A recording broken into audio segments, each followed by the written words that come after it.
until somebody produces a flying pair of scissors, these drones will be able to operate.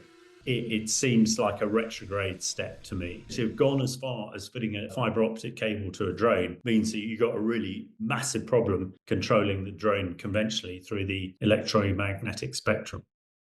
Over the last 3 years, the development of drone warfare has been a tremendous pace. And really, although warfare has not changed because of what's happening in Ukraine, the way that we fought and the way that people are fighting has changed. Predominantly, you now have drones being operated through fibre optic cable of several kilometres long, whereas hitherto these drones had flown around being controlled by electronics through the electromagnetic spectrum. Makes you think of an old-fashioned kite being controlled by string rather than being controlled by some electronic wizardry.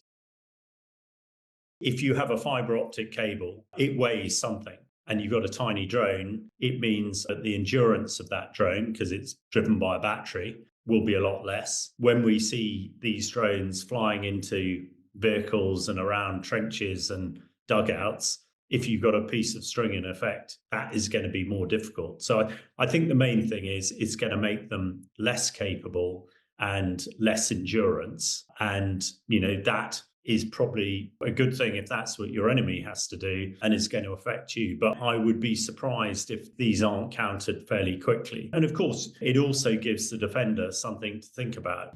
The electromagnetic spectrum is that electronic communication network that allows everything to happen. And if you cut it off, if you like, it's a bit like cutting the fibre optic cable to the drone, then you can't do anything. And it became very clear that if you could jam those radio waves, if you could cyber attack, you could nullify those drones. And that is sort of what has developed. It's very clear that both sides have this anti-drone jamming technology. It's slightly trying to stay one step ahead, but it has been so effective that now that people are looking how to counter it, and they're sort of going, right, well, a fibre optic cable. Now, who would have thought that a drone towing 2 or 3 kilometres of fibre optic cable would be effective? Well, it is, because you cannot jam a fibre optic cable. The only way you can jam a drone with a fibre optic cable is cut that cable. I think it is a realization that the electromagnetic spectrum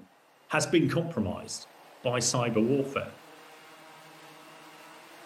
Цей дрон, який ви бачите, літає по системі оптоволокна за допомогою кабелю і літає там, де працюють засоби РЕП, тому що він не має радіозв'язку, не має радіогоризонту, взагалі ніякого, тому його можливості пролітати дуже низько і працювати в зоні роботи РЕБу.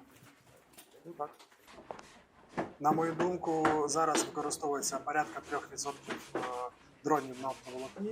Наша задача підняти цю долю до 25% вже у цьому році, 2025. It's very timely that yesterday the British Defence Secretary announced that as part of the Strategic Defence Review, there would be a new cyber and electromagnetic command to try and dominate the electromagnetic spectrum. These fibre cables are really a demonstration of that. Now, presumably somebody will come up with something else, but let's not forget the basics.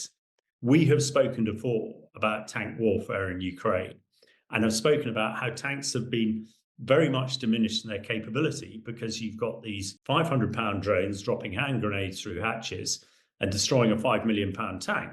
Well, what has been demonstrated now, if that tank has electronic cyber capability, it can nullify those drones.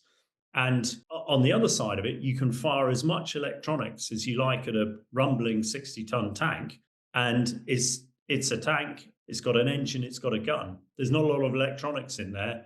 So actually, the tank, yet again, is having a rebirth because electronic warfare doesn't really affect it. Once you shut off the electromagnetic spectrum, in effect, everybody disappears.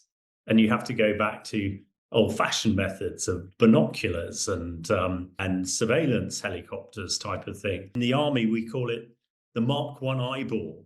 When everything else fails, you've still got your eyes. That's the reversionary modes you sort of have to go back to. from turning the battlefield into somewhere you can't hide because you've got all this electronic surveillance about. If you close that off, then it sort of changes the whole perspective, which is why I'm sort of going, we mustn't forget the basics. We must, soldiering in its purest form is very, very simple. But we sort of, one gets the feeling people are starting to rely on technology to replicate, hard graft that soldiers from time immemorial have had to do. And what I'm suggesting is, we might well go back to that. We might, it might well be about soldiers engaging in direct combat with each other rather than drones fighting each other. Because if you can take the drones out, and the fact that the solution at the moment is to, in effect, tie a rope to a drone so that you can control it, that seems to be, pretty extreme. But, until people find another way, you expect that it's not going to happen. And the fact that all sides are investing so much time and effort in cyber warfare, it's almost as though it's going to cancel itself out.